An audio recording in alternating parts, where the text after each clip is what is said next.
Hi, I'm Sally Glass and welcome to Art This Week. On this week's episode, we continue our coverage of the Moderns exhibition, Mexico Inside Out, Themes in Art Since 1990. Today we speak with the artist Thomas Glassford about his work in the exhibition. Now for Art This Week.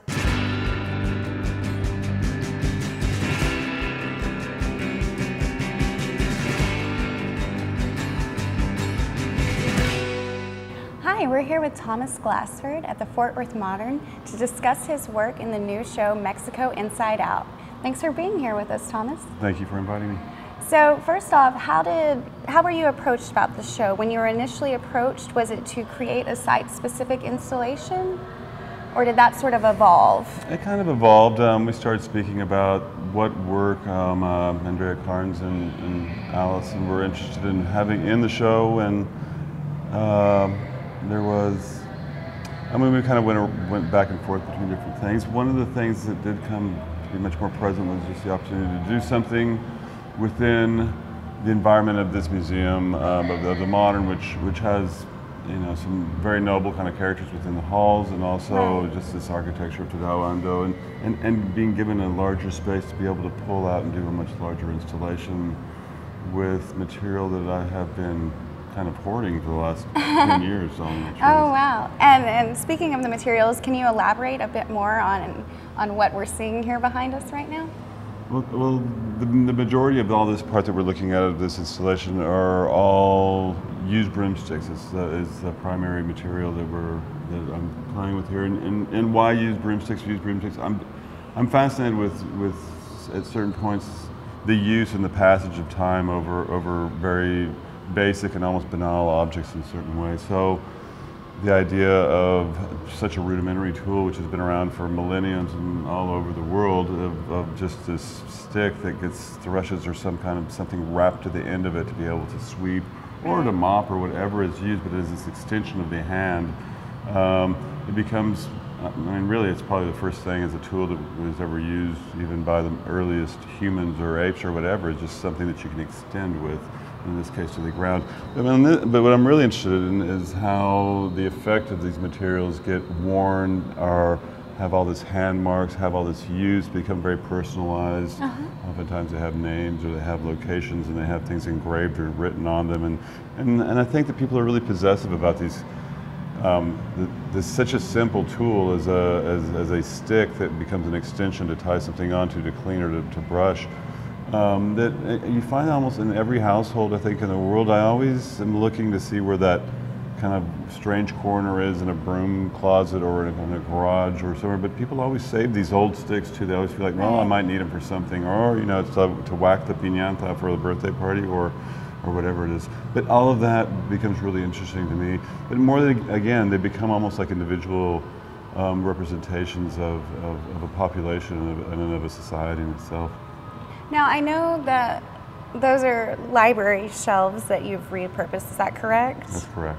Is everything that's in this installation repurposed in some way for the most part? Well, not everything exactly. But and this installation of mine, well, that's not true. I would say yes, everything's repurposed, I guess, in that sense. I think, our jobs at a certain point, or my job as an artist, is to somehow or another provoke within the realm, but repurpose, definitely. I guess if I was painting with oil paint on canvas, then that wouldn't be repurposing the actual initial essence. But yes, otherwise, yes, very repurposed as far as its presentation and how it's, and what it's serving its purpose as at this point. Could you tell us a little bit about the process of putting this all together?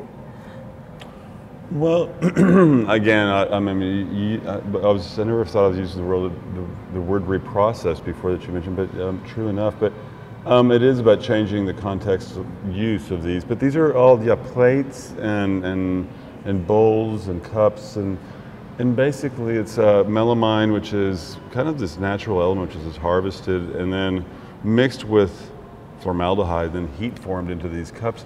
And for me, they almost become like these kind of artificial bone structures, but also primarily everybody's familiar with this material. It's the really cheap cafeteria ware, kind of unbreakable, drop on the floor, school cafeteria to a hospital cafeteria or something like this. But it's not the most pleasant material. It's not something that people would give much value to other than seeming institutional and cheap and something that has a long memory, I think, for a lot of people.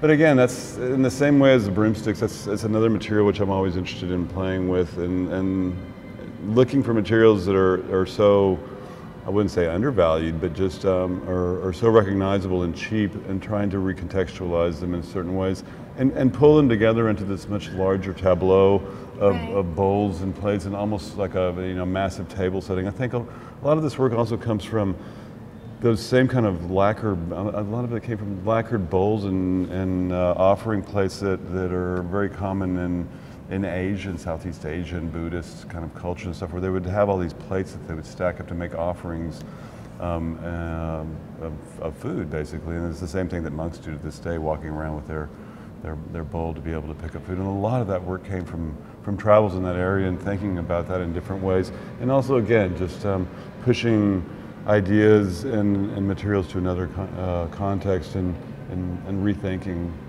things that we look at on a daily basis.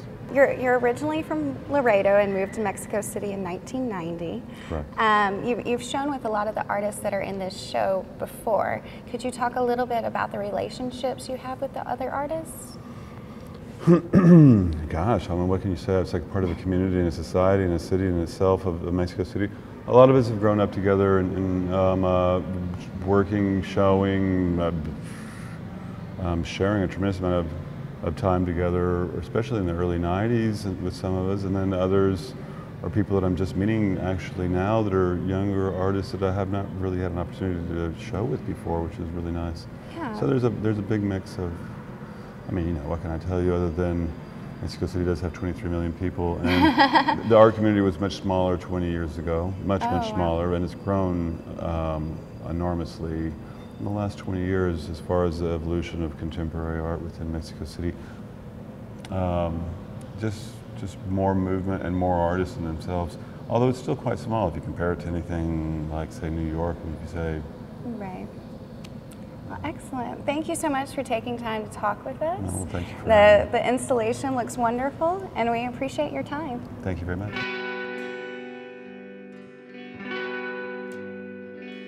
We want to thank Thomas for speaking with us. For more information on the exhibition, go to themodern.org. That's it for Art This Week. Thanks for watching.